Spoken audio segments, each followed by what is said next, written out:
자, 이어서 우리는 제8강입니다. 8강은 교재에 페이지 42쪽 밑에 03, 입주자 대표 및 관리계약. 이 부분은 시험 문제 잘 나옵니다. 반드시 입대인은 한 문제 이상 꼭 나와요. 법규도 나오고요. 실무도 나오고. 그래서 입대인은 매우 중요하다. 관리계약도 더불어서 나오는 경우가 많습니다. 특히 실무에서도 굉장히 중요하게 여기고 자세하게 공부하게 됩니다. 나중에. 자, 입대의 구성. 1번 구성. 인원수 봅시다. 인원수 보니까 4명 이상으로 구성한다. 입대인은 4명 이상으로 구성하는 거예요. 아니, 왜 4명 이상일까? 임원이 4명 이상이거든요. 임원이 회장 하나, 그 다음에 감사 2명 이상, 이사 1명 이상 해서 4명 이상이니까 4명 이상으로 구성합니다. 가지고 동별 세대수에 비례해서 관리계약으로 정하는 선거구에 따라서 한 선거구에서 1명 뽑습니다. 한 선거구에서 하나 뽑는데 이때 선거구는 다양하게 묶습니다. 2개 동 묶을 수도 있고 한 동을 복도로 자를 수도 있고 다양하게 할 수가 있어요. 그래가지고 그 선거구마다 1명씩 뽑게 되는 거예요. 일단은 이 선거구 그려볼게요. 이 동그라미 기억을 알기 쉽게 그림으로 표현하겠습니다. 동그라미 기억. 이렇습니다. 여기가 아파트 단지다. 그러면은 여기가 1동, 여기가 2동, 여기가 3동, 여기가 4동이다. 이렇게 되어 있다. 그런데 선거구는 세대수에 비례해서 하기 때문에 이거 2개 묶어서 1선거구 이렇게 할 수 있고 세대, 여기 2선거구, 3동을 2개 나눠서 3선거구 이렇게 할 수 있고 또 복도로 이렇게 해가지고 4선거구, 5선거구, 6선거구 이렇게 할 수도 있어요. 동은 4개인데 선거구는 6개 나왔죠? 이건 크니까 선거구가 더 많이 들어갔어. 세대수 비례하니까. 자, 그러면 일단은 여기는 동대표가 몇 명 구성원이 동별 대표자, 구성원이 몇 명 뽑힐까요? 6명이 뽑힙니다. 여기 1선거구 1명, 선거구당 1명이니까 6명 뽑힙니다. 자, 이 정도 해놓고 그 다음에 선거구를 이렇게 자유자재로 만들 수가 있어요. 세대수 비례해서. 그 다음에 밑에 니은 설명됩니다. 니은. 하나의 공동단지를 수개의 공구로 구분해서 순차적으로 건설하는 경우는 1공구, 2공구 이럴 때는 먼저 1공구가 완료되면 먼저 입주한 공구부터 입대를 구성하고 나머지 공구의 사람들이 입주인자가 과반수 있자면 다시 섞어가지고 입대를 구성해야 됩니다. 이 공구별로 할 때. 올라가서 7번 동대표 선출. 동별 대표자 선출 보겠습니다. 소위 말해서 동대표, 우리가 말하는 동대표입니다. 동대표는 어떻게 뽑느냐? 동대표 자격이 되느냐 안 되느냐는 언제 기준이냐면 공고일 기준이 아닙니다. 선출 공고일 기준이 아니라 서류 제출 마감일 기준에서 자격이 된다 안 된다를 따집니다. 그래가지고 어떤 자격을 갖춰야 되냐? 서류 제출 마감 기준에서 다음 거기 박스 안에 기억, 니은의 조건을 갖춰야 되는데 이건 자세하게 설명드립니다. 나중에. 그리고 뽑을 때는 대통령 선거하듯이 보통, 평등, 직접 비밀선거 통해서 동대표를 뽑습니다. 직접 선거합니다. 그래서 누구가 이 동대표 뽑히냐? 입주자 중에서 뽑습니다. 원래는 입주자 중에서 뽑습니다. 원래는 사용자는 안 들어갑니다. 주인 쪽에서 뽑습니다. 근데 투표는 입주자 등이 합니다. 세든 사람도 투표합니다. 그래서 원래는 입주자만 뽑힐 수가 있는데 다만 예외적으로 단서 입주자 중에서는 동대표 후보가 없어요. 보니까 서로 안 하려고 그래요. 그러면 할 수 없이 세든 사람 중에서 동별 대표자들을 뽑을 수 있다. 즉 사용자 출신 중에서 사용자도 동별 대표자로 선출될 수 있습니다. 근데 어떤 조건을 갖춰야 되냐? 어쨌든 사용자가 뽑히거든 입주자가 뽑히거든 어떤 조건에서 되냐? 박스 안에 기억, 니은 설명 들어갑니다. 박스 안에 기억, 니은 설명 들어갑니다. 일단은 기억 보니까 주민등록 마치고 계속해서 대통령령으로 정하는 기간 이상 거주하고 있을 거. 이게 6개월입니다. 6개월 이상 계속 거주해야 돼요. 그 단지 안에. 해당 단지 안에 6개월 이상 계속 거주해야만이 이 양반이 동대표 될 수 있어요. 다만 괄호열고 최초 입대를 뽑을 때 최초 입자 대표 뽑을 때는 6개월 된 사람 없잖아. 이제 이사 왔으니까. 최초 입대일 뽑거나 또 아까 말한 대로 공구별로 할 때 이럴 때는 6개월이 필요 없습니다. 이럴 때는 6개월 거주 요건이 필요 없다. 어쨌든 보통은 6개월 거주 요건이 필요해요. 그 6개월 거주 요건을 설명드립니다. 여기 칠판. 그래서 A란 자가 A가 이제 이 동대표 후보 나왔어요. A가 어디 살았냐면 여기 일동에 살았어요. 일동에 A가 일동에 4개월 살았어요. 4개월. 그러면 이 A는 몇 선거? 1선거 후에 4개월 살았죠? 일동이니까 4개월 살았어요. 그 다음에 이제 A가 또 중간에 이사 갔어요. 같은 단지 안에서. 어디 이사 갔냐? 4동의 5선거구로 이사 가서 여기서 3개월 살았어요. 3개월. 근데 현재는 어디 살고 있냐면 여기 살고 있어요. 여기. 주민등록 마치고 3개월 동안 여기 살고 있어요. 자, 한 단지 안에 다 합쳐봅시다. 여기 4개월, 3개월. 모두 몇 개월입니까? 7개월이죠? 그럼 되는 거예요. 왜? 그 단지 안에 6개월 이상 살면 되니까 7개월은 되는 겁니다. 그런데 주의할 것은 니은. 해당 선거구에 주민등록 마치고 거주하고 있을 것. 현재 A는 어디에 주민등록 마치고 있을까요? 현재 살고 있는 곳? 5선거구에 살고 있겠죠? 그래서 여기 1선거구에서는 못 나와요. 여기 4개월 살았지만. 현재 살고 있는 5선거구에 여기서 입후보할 수 있는 겁니다. 그런 뜻입니다. 다음 세 번째, 동대표 결격 사유 되게 잘 나옵니다.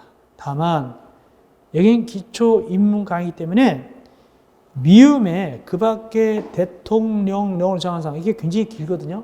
그건 생략했어요. 어쨌거나 나중에 기본 강의 들을 때 동대표 결격 사유는 시험지에 매우 잘 나옵니다. 실무도 잘 나오고 우리 복귀도 잘 나옵니다. 다만 여기는 내용을 좀 줄여놨어요. 기초 입문 강의니까. 자, 어떤 봅시다. 이 동대표가 자격이 있느냐, 결격이냐 따지는 어느 날짜 기준이냐니까 서류 제출 마감일을 기준합니다. 선출 공고일이 아니라 선출 공고 날짜가 아니라 서류 제출 마감일을 기준해서 되느냐 안 되느냐 따집니다. 첫째, 기업. 미성년자 안 됩니다. 미성년자는 몇 세 미만이죠? 19세 미만. 19세 미만은 안 됩니다. 또 피성년 의견인, 피한정 의견인 이건 행위 무능력자죠? 그것도 안 됩니다.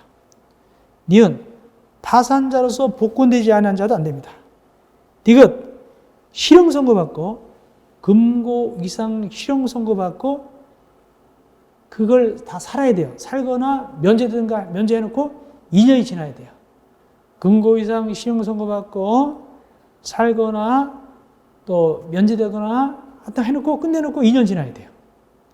여기 금고 이상은 뭐냐? 금고 이상.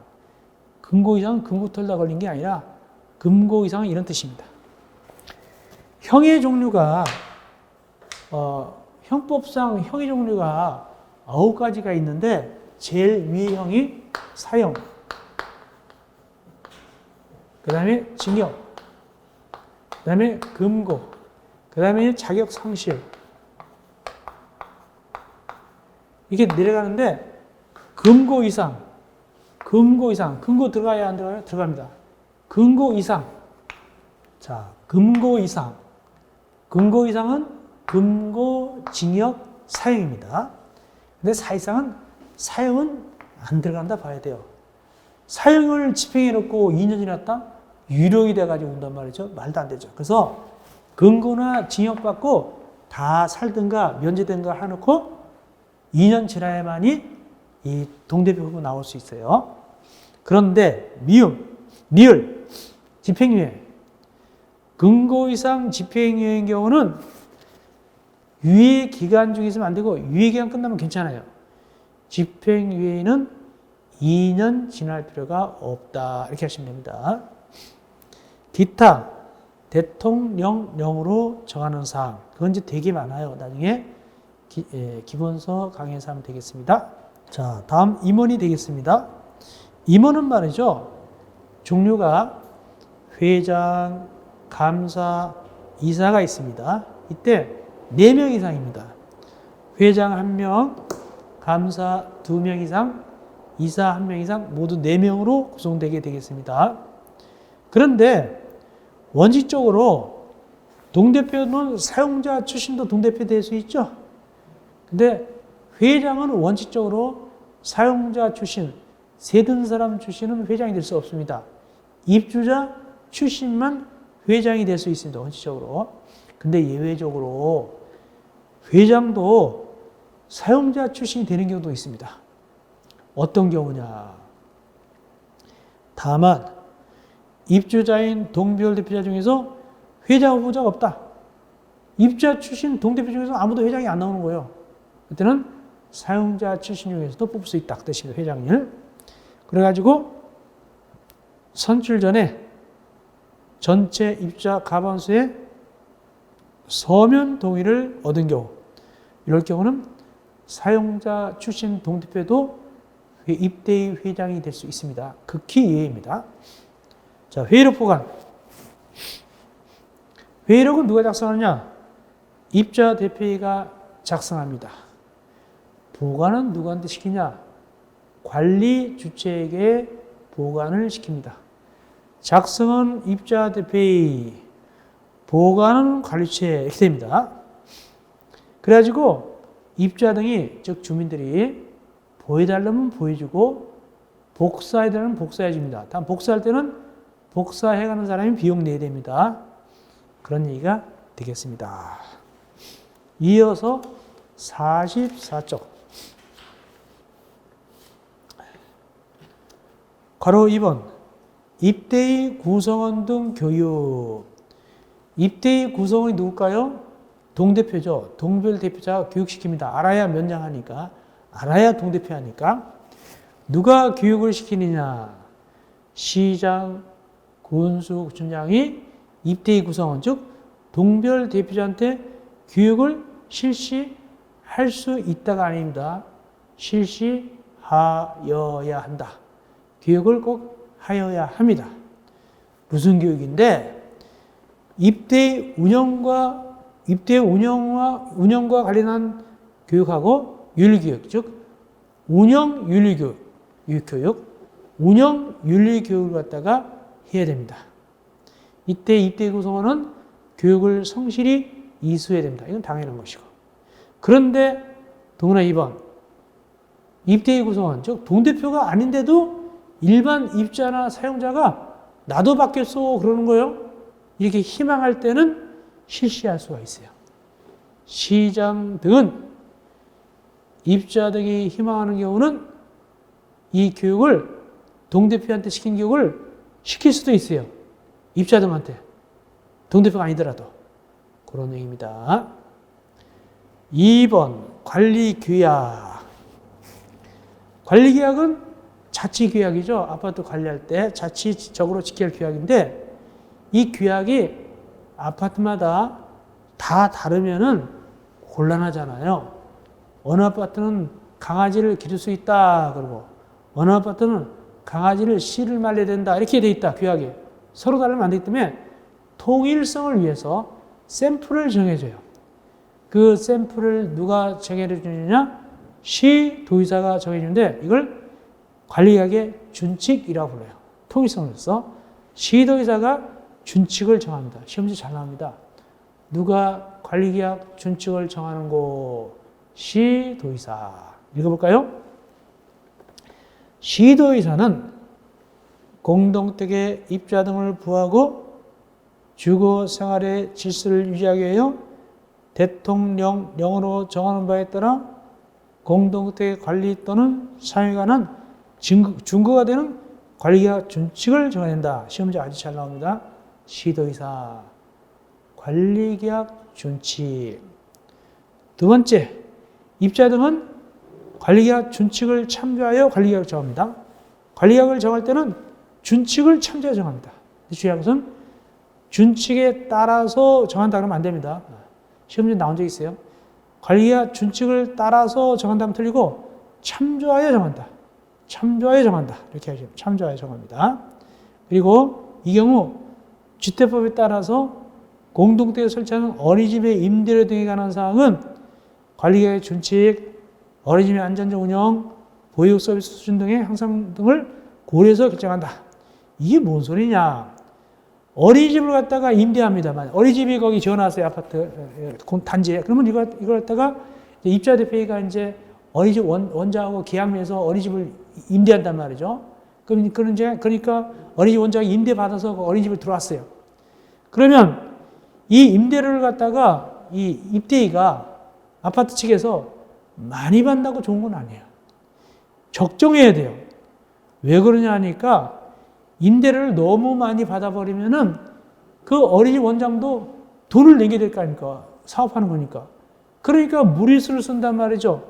애들 간식 갖다가 썩은 사과를 준다든가 또 예를 들어서 그러면 안 되겠지만 또 예를 들어서 거기 직원을 갖다가 무작자를 쓴다든가 돈 싸게 주려고 인건비 처리하고 이런 식으로 하면 안 되기 때문에 임대료 등을 정할 때는 준칙 내용, 어린이집의 안전적 운영, 보육 서비스 이런 걸 참고를 해야 돼요. 왜냐하면 결국엔 누가 손해보냐면 그 아파트 주민 중에서 애들을 보내는 학부형들이 손해본단 말이죠. 애들한테 엉망으로 해주게 되니까. 그래서 무조건 비싸게 어린이집을 임대를 받는 것이 아니라 모든 걸 고려해서 정해야 됩니다.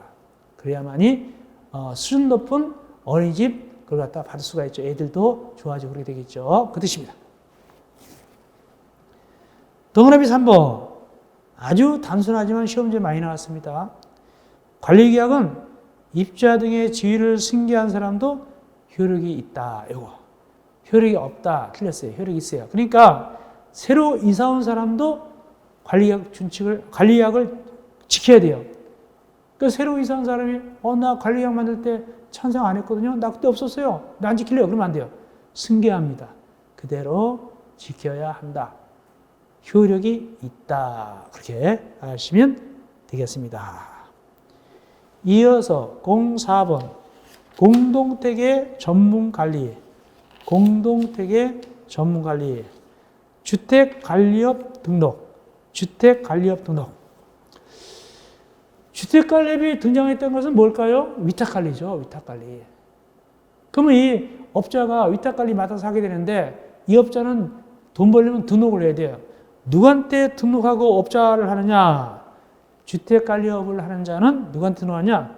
시장, 군수, 구청장에게 등록해야 된다. 변경할 때도 역시 변경신고를 시장, 군수청장에게 해야 됩니다. 그래서 시험지 나오기를 주택관리업 등록 누구한테 한다? 시장, 군수, 구청장. 이것도 중요한 거예요.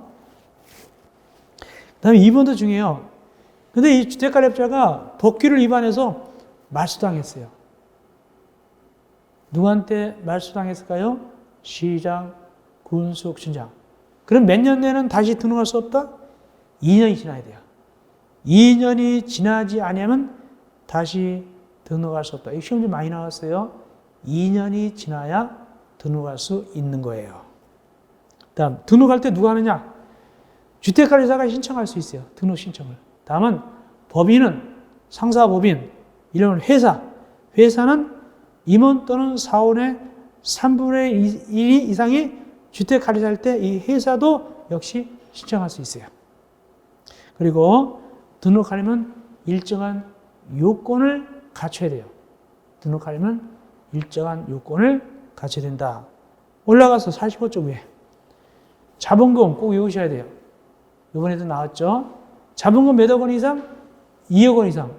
법인은 자본금, 개인은 자산평가액 2억 원 이상 꼭 외우시기 바랍니다. 2억 원. 다음 괄호 2번 주택관리업자의 의무. 주택관리업자가 아닌 자는 주택관리업 또는 이와 유사한 명칭을 사용하지 못한다. 사입이 안 돼요. 사입이 안 돼요. 아니면서 인척하면 안 돼요.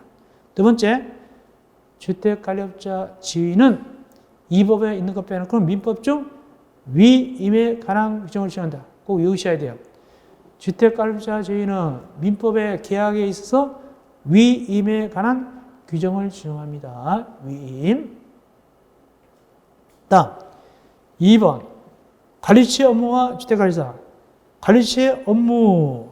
관리처 업무는 우리가 보통 하는 업무예요. 관리사무소 하는 업무입니다. 그러니까 그 중에서 중요한 것은 1번 공동주택의 공용 부분의 유지, 보수, 안전관리. 전유 부분이 아니에요. 개별 집집마다 그걸 안 해줘요. 공용 부분만 유지관리, 보수, 안전관리합니다. 관리처가. 안방이 뭐 어떻게 됐다고 와서 해주진 않아요. 그 다음에 나머지 뭐 경비, 청소, 소독, 쓰레기 수거 이런 거 다 그런 거 다 해주죠. 읽어보면 돼요. 관리비, 사용료 이런 거, 징수, 공과금, 납부 대행, 장기선 충당금, 징수정리 관리 등등등 여러 가지를 하게 됩니다. 다 뭐다 알만한 것들이에요. 이걸 누가 한다고요? 관리처가 하게 된다. 실제로는 관리사무소지만 법적으로는 관리처가 하게 됩니다. 다음 괄호 2번 관리사무장의 손해배상 책임. 소장님이 일을 하다가 재산상 손해를 입주자 등한테 끼치는 경우가 있어요. 근데 나 돈 없다 그러면 안 되기 때문에 일정한 제도를 마련하고 있어요. 보니까 주택관리사 등이 소장 업무하다가 고의나 과실로 입주자 등의 재산상 손해에 끼쳤다. 그때는 손해배상 책임이 있습니다. 손해배상 책임이 있다. 그러면 소장님이 나 아무것도 없는데요. 그러면 안 되고 조치를 미리 해놨어요. 제도가 있습니다. 두 번째, 이 손해배상책을 보장하기 위해서 주택관리사 등은 어떻게 미리 조치하느냐. 보증보험 가입, 공제 가입, 공탁 이 셋 중에 하나 해놔야 돼요. 손해배상에 대해서 보증보험 가입, 이건 보험회사, 공제 가입, 이건 주택관리사 단체, 공탁, 이건 법원. 셋 중에 하나 해야 돼요. 그렇게 하면서 손해배상을 보장합니다. 세 번째, 이렇게 주택관리사 등이 손해배상을 갖다가 보장해서 보증보험 가입, 공제 가입, 공탁했으면 그 사실을 소장으로 배치된 날에 그 사실을 서류를 제출해야 돼요. 입증 서류를. 누구한테 제출한다? 기업, 입대위 회장, 니은, 임대택은 임대사업자, 디귿, 입대위가 없을 때는 시장, 군수시장. 이 셋 중에 하나한테 제가요, 요번에 이렇게 가입을 했습니다라고 서류를 제출해야 됩니다. 넘어갑시다. 46쪽.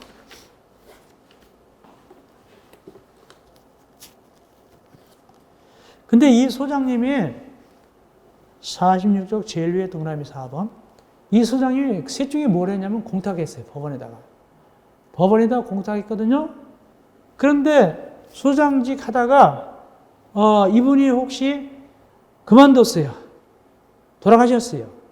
해임됐어요. 그러면 공탁했으면 그 다음날 법원에 가서 이 공탁금을 못 찾아가요. 몇 년이 지나야 된다? 3년 이내에는 회수할 수 없다. 이것도 시험지 나왔어요. 금방 못 찾아가요.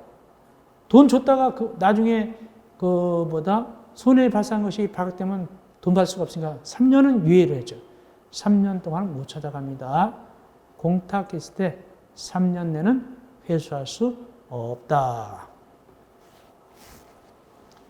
다음 괄호 3번 주택관리사 등의 자격. 먼저 주택관리사부.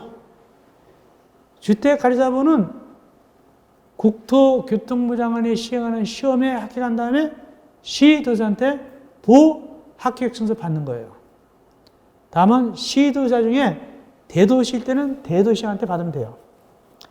국토교통부 장관이 사업 시행하지만 사실상 위탁해놨어요. 누구한테? 산업인력공단에다 위탁해놨죠. 그러면 4, 또는 2번. 부가 떨어지고 4가 되려면 이런 뜻입니다. 부가 떨어지고 4가 되려면 첫째, 주택관리사 부 합격증이 있고 두 번째, 경력을 쌓아야 돼요. 실무 경력을 쌓아야 부가 떨어지고 4 자격증을 시도지사한테 받습니다. 보통 소장님으로서는 3년 이상 경력, 관계직원 공무원은 5년 이상 경력일 때 부가 떨어지고 4를 시도지사한테 4 자격증을 받게 됩니다. 다음, 주택관리사부, 주택관리사 결격사유. 이런 분들은 주택관리사 등이 될 수 없어요. 여기 주택관리사 등이란 주택관리사와 주택관리사 부를 얘기합니다. 누구는 될 수 없냐? 첫째, 피성인 의견인, 피한인 의견인. 우리가 민법 총칙에서 행위 무능력자 있죠? 안 되는 거예요. 근데 주의할 것, 미성년자는 여기 빠져 있어요. 미성년자는 여기 빠져 있다. 돼요. 미성년자는 시험 볼 수 있고 논리적으로 주택관리사부가 될 수 있습니다. 시험 볼 수 있어요. 미성년자가 결격사유 아니니까. 또 파산선고 받은 자로서 복권되지 않은 자, 이거 많이 받고, 금고 이상 시험 선고 받고 끝나거나 면제되고 2년, 이거 아까 했고, 비슷한 거. 금고 이상 집행유예 그 기간 중인 자, 이것도 아까 했고, 비슷한 거 했는데, 미음 주의하셔야 돼요. 주택 관리사 등 자격이 취소된 후 2년이 지나지 않은 사람이 아니라 3년이 지나지 않은 사람이에요. 2년이 아니라 3년입니다. 3년. 요거 굉장히 중요합니다. 2년이 지나지 아니한 사람이 아니라 3년이 지나지 아니한 사람입니다. 다음 네 번째, 주택관리업자 등의 교육. 왜 주택관리업자 등이라고 했을까? 그것은 주택관리업자하고 관리사무소장이기 때문에. 주택관리업자하고 관리사무소장을 합쳐서 주택관리업자 등 합니다. 이렇게 교육. 그러니까 주택관리업자도 교육받아야 되고 관리사무소장도 교육받으라, 그 뜻입니다. 누구한테 교육을 받느냐? 거기 읽어보면은 시도지사한테 교육받습니다. 원칙적으로 시도지사로부터 교육받습니다. 어떤 교육을 받느냐? 공동주택 관리에 관한 교육과 윤리 교육을 받습니다. 공동주택 관리에 관한 교육과 윤리 교육을 받게 되는데, 이때 사실상은 위탁합니다. 교육을. 위탁해주면 위탁받아서 교육해주는 기관을 교육 수탁기관이에요. 교육 수탁기관, 그런데 거기서 해주게 됩니다. 어쨌든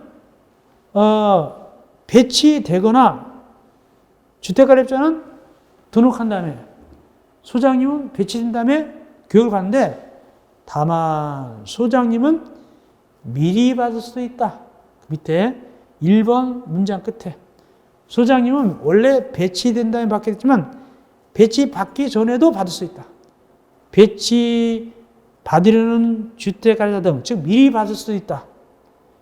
이렇게 미리 받게 되면 그 교육 의무를 이행한 걸 봐서 배치된다면 안 받아도 괜찮아요. 그 뜻입니다. 그렇더구나 2번. 이것도 중요한데, 소장이 배치되기 전, 배치되는 날짜 직전 5년 사이에는 일한 사실이 없어요. 일을 다 까먹었어요. 배치되기 직전 5년 내에는 일을 안 해봤다. 장롱면허예요, 장롱면허. 그런 사람들 5년 만에 일 시키면 되겠습니까? 그래서 이럴 경우는 안 된다. 교육받고 배치돼야 돼요. 그래서 직전 5년 이내에 소장이나 공동주택관리기구의 직원, 주택관리업자의 임직원으로서 종사 경력이 없다. 전혀 경력이 없다. 이때는 시도의사가 실시하는 공동주택관리원 교육하고 윤리교육을 이수해야만이 그때서야 소장으로 배치받을 수 있습니다. 미리 받아야 돼요. 이란 사실이 없습니다. 그럼 배치받으면 배치받으면 또다시 교육받느냐? 아니다. 이미 받았기 때문에 그 교육 의무를 이행한 겁니다. 다시는 또 배치된 다음에 받는 건 면제됩니다. 그런 뜻입니다. 47조 위에 동그라미 3번 뭐냐? 현장에 근무 중인 소장님. 현장에 근무 중인 소장님은 3년마다 업그레이드 교육받아야 돼요. 그래서 소장으로 배치받아 근무 중인 주택관리자 등은 이 배치된 다음에 교육받은 다음에 3년마다 국토교통부령으로 정하는 바에 따라 공동주택 관리에 관한 교육과 윤리교육을 받아야 됩니다. 3년마다 업그레이드 교육 받습니다. 직무교육 받습니다. 네 번째. 근데 교육 내용하고 수준이 말이죠. 강원도하고 경상도하고 그 수준이 다르다. 그러면 안 되잖아요. 전국적으로 교육 내용과 수준이 비슷해야 되기 때문에 그 지침을 누가 정해주느냐? 교육 수준 지침을 국토교통부 장관이 정해집니다. 동그라미 4번. 국토교통부 장관은 시도의사가 실시하는 교육의 전국적 균형 유지하기 위해서 어느 지방은 뭐 세게 하고 어느 지방은 약하게 하면 안 되니까 평균적인 것을 위해서 교육 수준 및 교육 방법 등에 필요한 지침을 마련해서 시행할 수 있다. 이렇게 들쑥날쑥하지 않게 수준이 그렇게 지침을 마련합니다. 누가? 국토교통부 장관이. 이어서 05 관리비 및 회계 서류. 첫째, 관리비는 누구한테 내냐? 관리비는 입주자 등이, 즉 입주자나 사용자가 관리처에게 매월 냅니다. 매월 관리처에게 냅니다. 그리고 또 관리처는 입주자 등이 내는 대통령령이지 않은 사용료 등, 즉 가스비, 전기, 수도 이런 거 같죠? 이걸 갖다가 대행해서 사용료 등을 받아가지고 납부해서 대신 내줄 수도 있습니다. 그것이 동그라미 2번 대행 납부고. 대행 납부. 그 다음에 관리비 공개. 관리비가 투명해야 돼요. 그러므로 관리처는 내역을 갖다가 공개하는데 어디다 공개하느냐? 공동주택단지 인터넷 홈페이지. 그 다음에 동별 게시판. 통로 게시판도 괜찮고 또 국토교통부 장관이 구축 운영하는 공동주택 관리 정보 시스템에 공개해야 돼요. 관리비 내역을, 관리비 등의 내역을. 다만 공동주택 관리 정보 시스템에 공개하기 곤란하다 일 때는 해당 공동주택 인터넷 홈페이지 또는 동별 게시판에만 공개할 수도 있어요. 어떤 걸 공개하는데? 박스, 관리비, 사용료 등 장기선 추tam과 그 적립금액, 기타 사항 등을 공개하도록 되어 있어요. 왜? 투명성 확보를 위해서. 48쪽 갑시다. 회계서류 작성 모양. 쉽게 나올 때는 잘 나옵니다, 이거. 쉽게 나올 때는 아주 잘 나오는 것이다. 회계 장부를 몇 년간 보관하냐? 그겁니다, 쉽게 해서. 회계 장부 같은 거, 영수증 같은 거 몇 년간 보관하느냐? 이겁니다. 5년간. 중요합니다. 쉽게 나올 때 잘 나오죠? 5년간 보관한다.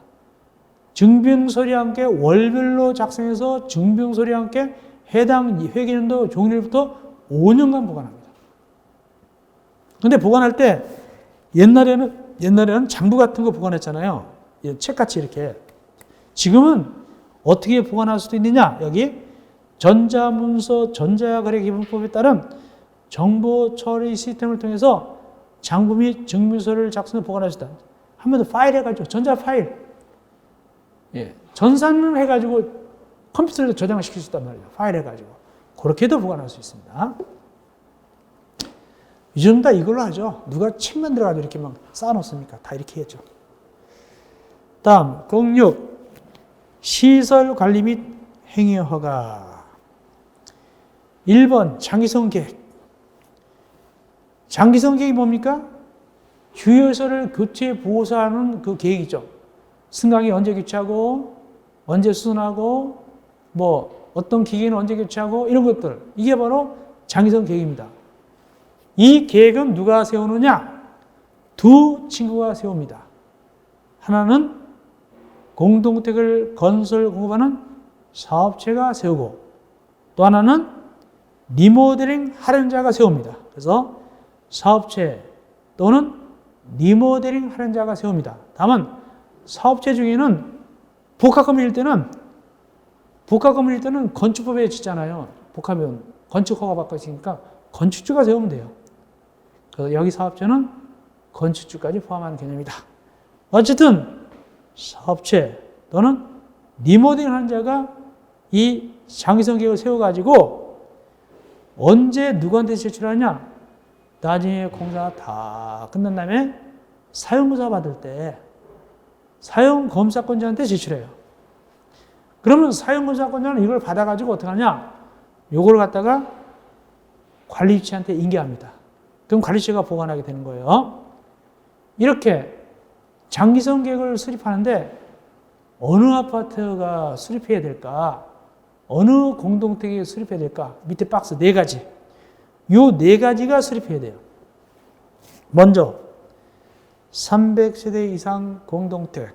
두 번째, 승강기 설치. 세 번째, 중앙집중난방 또는 지역난방. 네 번째, 복합건물. 주택과 주택이 아니고 섞여있는 복합건물. 이 4가지가 장기성 계획을 수립해야 되는데 주의할 것. 2번, 3번, 4번에 150세대 이라는 조건이 없어요. 승강기는 150세대 아니라도 수립해야 돼요. 중앙집중, 지역난방, 복합건물도 굳이 주택이, 공동택이 150세대 아니라도 해야 돼요. 2번, 3번, 4번에 150세대 이상 조건이 없습니다.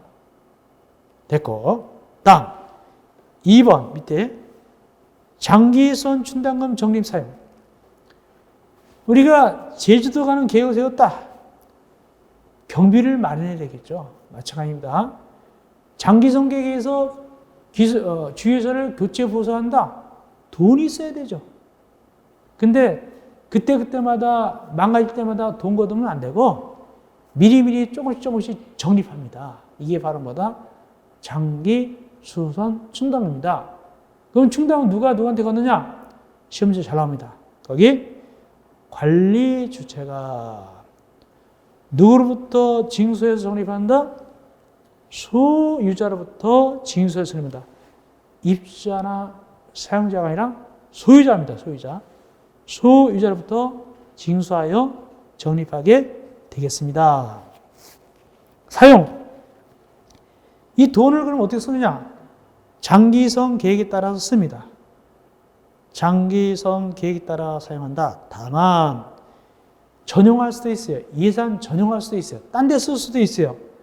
얼마만큼 도입하는 입주자 가번수 서면 동의가 있는 경우는 다음 용도로 쓸 수 있다. 다른 걸로. 어떤 용도인데? 49쪽 위에 동그라미 1번, 2번, 3번. 1번의 조정 등의 비용은 뭐냐면 하자 조정입니다. 하자 분쟁 조정입니다. 그 비용 쓸 수 있고 하자 진단 감정 비용 쓸 수 있고 이를 청구하는 비용에 쓸 수 있고 이렇게 주로 하자 감정, 하자 비용에 쓸 수 있어요. 이거 갖다가. 하자 비용. 하자와 관련된 비용으로 충당금을 쓸 수 있습니다. 다만 조건 얼마? 해당 공동택의 입자 가반수 서면 동의가 있어야 됩니다. 이어서 07 하자 담보 책임 및 하자 분쟁. 하자 담보 책임.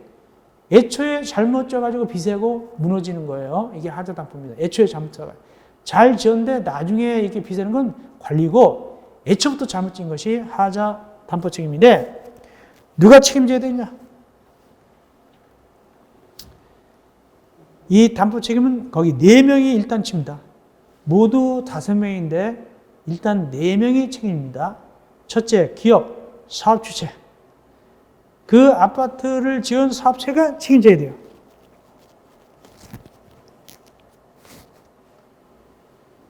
두 번째, 건축주. 건축을 받아서 지었으면 건축주가 책임져야 돼요. 주택법에서는 사업계획서를 받았으니까 이 사업주가 책임지고, 기업. 니은은 건축을 받았으면 건축주가 책임져야 돼요. 하자담보를. 세 번째, 디귿. 증축, 개축, 재축한 시공자도 책임져야 돼요. 리을. 리모델링 수행한 시공자도 책임져야 돼요. 이렇게 네 친구가 일단은 책임지고, 다만 디귿 리을은 위에 조금 가로보니까 수급인의 담보 책임이다 이런 말이 나와요. 그건 나중에 우리가 심하게 해드리겠는데 일단은 디귿 리을은 수급인의 담보 책임입니다. 이렇게 4명인데 또 하나 있어요. 더구나 2번 공공임대아파트. 공공임대아파트는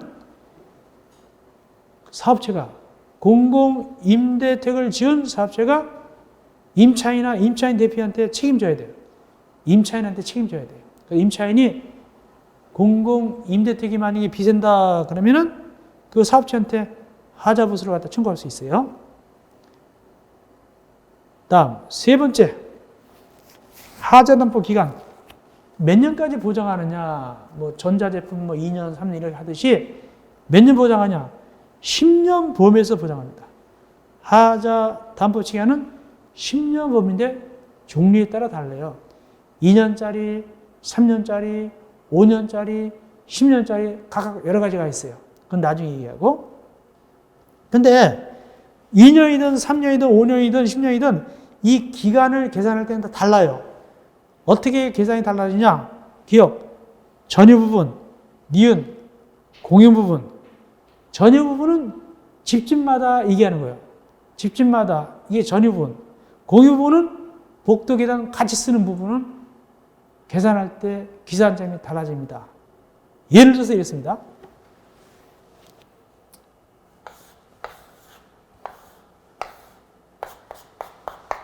이게 복도입니다. 복도는 공용 부분입니다. 공용 부분. 그 다음에 여기 301호, 302호, 303호, 여기 304호 이런 식으로 나온다. 이 부분을 뭐라면 이건 전유 부분입니다. 전유 부분. 그래서 만약에 하자 담보 기간이 3년이다 그러면 기산점이 달라요.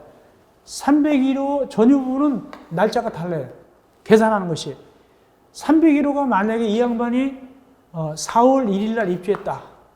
302호는 꼭 4월 1일 날 오란 법 없잖아요. 5월 1일 날 입주했어요. 그러면 이 3년을 계산할 때 이 전유 부분은 각 세대별로 301호는 4월 1일부터 3년 계산하고 302호는 5월 1일부터 3년 계산합니다. 전유 부분은 입주한 날부터 계산합니다. 거기 괄호 열고 전유 부분은 입자에게 인도한 날. 특별히 이에 따른 담보 책임 경우는 임차인이 있죠. 이거 뭐냐면 공공임대택은 임차인이 입주한 날입니다. 공공임대택은 임차인이 입주한 날부터 계산합니다. 근데 공유 부분은 이 공유 부분은 날짜가 다른 게 아니에요. 다 똑같아요. 이거 어떡하냐? 보통 아파트는 사용검사 받았죠? 사용검사일부터 계산하면 돼요. 사용검사일부터 3년이면 3년 이렇게 계산하면 된다. 만약에 주택법에 의해서 졌으면 사용 승인일부터 3년 똑같이 공통으로 하게 되는 겁니다. 공유부분은 똑같이 합니다. 기산점. 그러나 전유부분 취지마다 다르다. 그 뜻입니다. 그래서 공유부분은 보통은 주택법상 사용검사부터 계산하고 만약에 건축법에 지었으면 사용 승인부터 계산하겠죠. 만약에 임사용 승인 받았으면 똑같이 임사용 승인부터 계산하면 되는 겁니다. 그렇게 됩니다. 넘어갑시다. 50쪽 제일 위에 하자 보수 등. 그러면 거기 50쪽 위에 등은 뭐냐? 이건 하자 보수를 청구할 수 있는 자. 아까는 의무자가 있었죠. 의무자 5명 있었죠. 보수해줘야 되는 자. 이건 청구하는 거예요. 빚을 때 사업체 등한테 5명한테 빚으니까 보수해주세요라고 청구하는 자입니다. 그래서 보통은 사업체한테 청구한다고 얘기하는데 사업체한테 청구합니다. 보통은. 자, 하자 담보 기간, 담보期기간에 하자가 발생하면 청구합니다. 자, 누가 청구하느냐? 입주자, 입주자 대표, 관리체. 관리체는 말이죠. 입주자 또는 입주자 대표를 대행할 때만 할 수 있습니다. 그다음 관리단. 이거는 의무관리가 아닐 때 관리단을 하게 되죠. 의무관리는 입주자 대표가 하고 의무관리가 아니니까 관리단이 있죠. 이때 사무부는자가 관리인이라고 그랬죠. 그 다음에 공공임대아파트는 임차인이 청구하죠. 다만 임차인들의 모임인 임차인 대표가 있으면 또 임차인 대표가 청구해도 괜찮아요. 이렇게 청구합니다. 빚내면은 사업체 등한테 빚내니까 이걸 보수해주세요라고 청구할 수 있는 권리자가 5명입니다. 여기 사용자는 없어요. 사용자는 왜 없을까? 사용자는 세든 사람인데 그럼 빚 막느냐? 아니죠. 입주한테 얘기하면 돼요. 주인한테. 또는 입대인이나 등등 얘기하면 되지 자기는 법적 권리는 없어요. 사용자는 없습니다. 다음 동그라미 2번. 사업자는 담보期기간 안에 하자가 발생한 경우는 하자 발생을 위한 손해배상 책임이 있어요. 그 정도 아시면 되고 그 다음에 시장 등은 공동체 구조안전에 중대한 하자가 있다. 그때는 전문기관에 의뢰할 수 있어요. 안전진단을 갖다고. 무너지면 큰일 나니까. 안전진단에 의뢰하여 안전할 수 있다. 이때 절차 등은 대통령령으로 정하면 돼요. 다음 2번 하자심사 분쟁조정. 특별히 하자심사 분쟁조정위원회. 이 하자 때문에 서로 싸우는 경우가 있단 말이죠. 사업체는 하자 아니다 그러고 입주자는 하자라고 그러고 그러면 분쟁이 난단 말이죠. 이런 것들을 조정하기 위해서 하자 분쟁 조정위원회를 둡니다. 조정과 재정을 하기 위해서. 분쟁 조정과 재정을 위해서 하자 분쟁 조정을 두는데 어디다 두느냐? 국토교통부입니다. 국토교통부에 둔다. 국토교통부. 어떤 거를 조정, 재정하느냐? 어떤 걸 맡느냐? 기업, 하자 여부 판정. 니은, 하자 담보 책임인 하자 보수에 대한 사업체 하자 보수 등 보수서 발기관과 입주자 대비 등 임차인 등 간의 분쟁 조정 재정. 디귿, 하자 책임 범위 등에서 사업체 등 설계자 감사 간의 분쟁 조정. 리얼, 기타 이런 걸 일을 해요. 그래서 이렇게 분쟁 조정을 신청하려면 분쟁 조정 또는 재정을 신청하려면 신청서를 내야 돼. 시험 때. 분쟁 조정 재정 신청하려면 신청서 제출하라 그라. 이 분쟁 조정 재정을 조정 등이라고 그래요. 조정 등. 조정은 뭐고 재정은 뭐냐? 조정은 타협의 여지가 있는 게 조정이에요. 재정은 전혀 타협의 여지가 없어요. 평행선을 달래요. 그때는 판정을 내려주는 것이 재정이에요. 재정이 더 어려워요. 그래서 어떻게 하네? 요거 하려면 신청서를 따로 내야 된다. 왜? 서면주의니까 신청서를 내야 되겠습니다. 자, 여기까지 공동대 관리법 했습니다. 8문제 나오고 그 중에서 3문제가 주관식 나오게 되겠습니다. 이렇게 해서 우리가 8강을 끝냈고 그 다음에 쉬었다가 51조 제4장 민간 임대 주택관 특별법에서는 제9강에서 만나 뵙겠습니다. 여러분들 고생했습니다.